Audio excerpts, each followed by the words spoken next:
Di masa sebelum Islam datang, masyarakat Jawa banyak yang masih suka mabuk-mabukan dalam pesta atau melakukan perzinaan yang dianggap biasa. Sunan Ampel melihat itu bukan dengan marah, tapi dengan kasih sayang dan kebijaksanaan. Moh mabuk artinya ojo ngambe sehingga gawe ilang akal.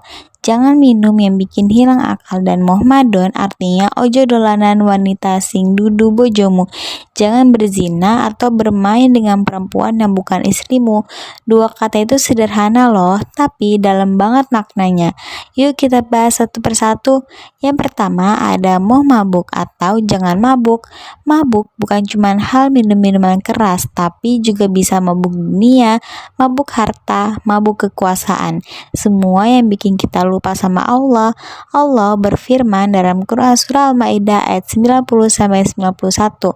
Hai orang-orang yang beriman, sesungguhnya khomer atau minuman keras, berjudi, berhala, dan mengundi nasib adalah perbuatan keji, termasuk perbuatan setan. Maka jauhilah agar kamu beruntung.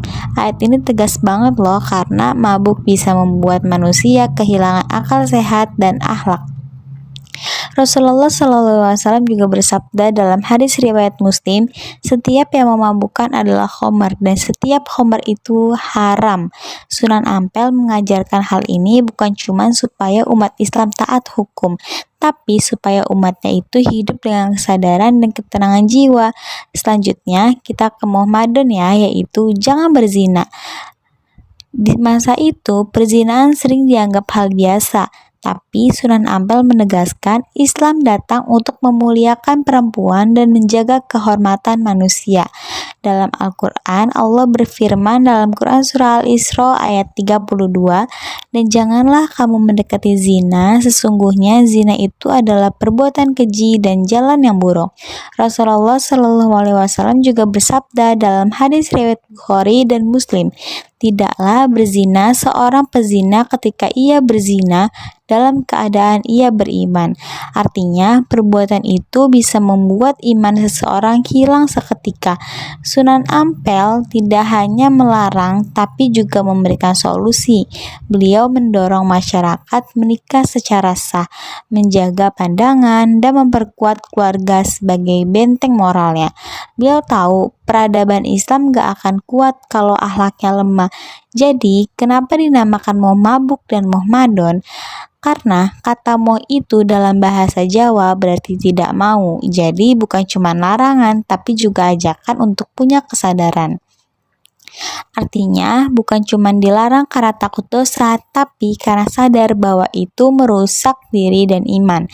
Dan disitulah keindahan dakwah Sunan Ampel. Beliau gak cuma menakut-nakuti dengan neraka, tapi membimbing masyarakat supaya mau berubah karena cinta pada Allah. Di zaman sekarang bentuknya bisa beda, mabuk medsos, mabuk popularitas, atau pergaulan bebas yang bikin kita jauh dari Allah. Tapi maknanya tetap sama, jagalah akalmu, jagalah hatimu, dan jagalah kehormatanmu. Karena Islam itu bukan cuma agama aturan, tapi agama kasih sayang.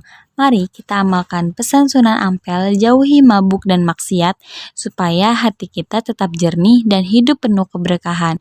Wassalamualaikum warahmatullahi wabarakatuh.